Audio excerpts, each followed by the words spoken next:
Anyone else find all these breaks that Israel and Hamas are taking in their war over there to be kind of strange? How they'll stop shelling for a while to let humanitarian efforts get in.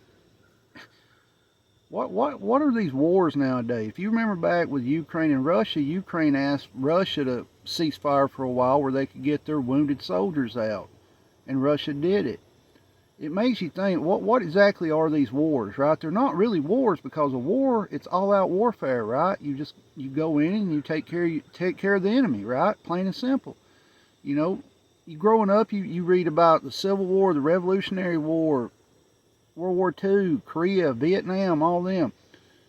It was all-out warfare until we got up into Korea. Once we got into war in Korea, it kind of got kind of strange, right? And then it progressed into Vietnam. You know, Vietnam was like fighting a war with one arm tied behind your back.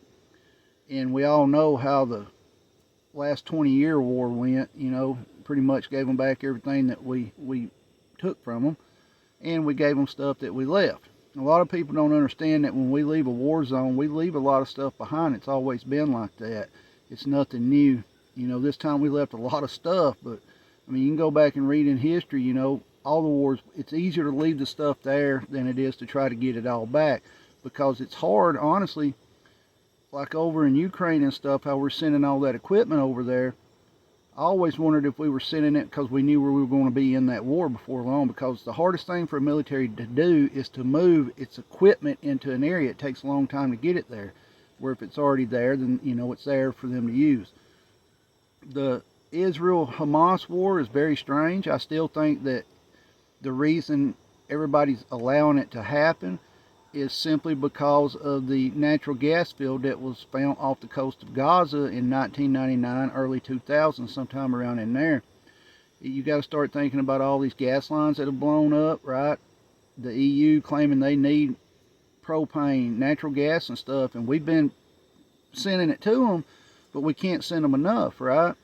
So I think what's going to wind up happening here is that Israel will get control of that gas field. Now, it may take several years for this to happen, but I think the end goal of this over there is for Israel to take control of the gas line and to move all the gas that the EU needs. They need it there. So I think what's going on is Israel will be a top dog in the natural gas game over there. They'll be supplying the EU and countries over in there, because, I mean, we can't send them enough. You know, everything happens for a reason. We've discussed this before. So, I mean, it's got to the point of where this war over there is kind of crazy. You thought that they would have went in and wiped them out, right? And they're still fighting it. And they're still talking about this hospital over there. They supposedly found a few guns and stuff in, and there's tunnels under the hospital. If Vietnam taught us anything, tunnel warfare, not that good. It's hard to win that, especially if you're you're going in and try to take the enemy out in their tunnels, right? Guys, things are crazy nowadays. It's getting to the point of where when you actually sit down and start reading and looking at stuff that's going on, you just shake your head, right? You're like, how can all this be going on? But it is. I'm sorry about the lighting here. I'm up under the easy up, getting ready to go hunting, so you're getting like a blue light because I'm not running lights in here, and you may be hearing my heater run over here because it's kind of cool today. It's one of them wet, rainy, cool days. Temperatures, you know, high 40s, low 50, but everything's wet type of deal. Yesterday, if you watched my video, you've seen or it was a short, I'm sorry. Anytime the neighbor that owns the property beside where I hunt sees me go in, anytime he'll just start shooting, just constantly shooting, right? And last 2 years I had to put up with him riding around, and there's a big field, a 40-acre field beside where I hunt, and he would ride around through there revving his truck up, or, you know, working on a shooter house, you know, but they always wanted to do it right. Anybody that hunts knows what prime time is. About the last hour of daylight's your best time to see deer, and that's when that would start up, beating and banging, hollering, yelling, shooting. Well, this year it's been, for the last few weeks after I got that deer the third day of bow season here, I've had to put up with the shooting, just non-stop shooting every 10, 20, 30 minutes, you know.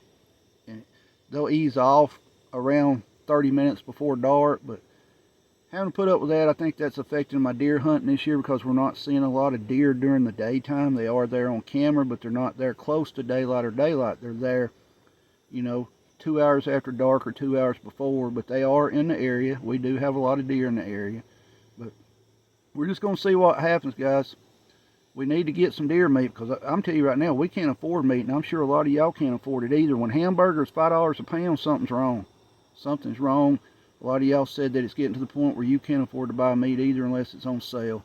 Guys, keep your head on a swivel. Be aware of your surroundings at all times. Protect yourself and your family at all times. At that moment, you're the only person that can do it. Stay safe. Keep prepping, and I hope everybody has a good Thanksgiving tomorrow. We're going to hunt in the morning and then have Thanksgiving dinner around noon and then hunt tomorrow evening. We got to fill our freezers.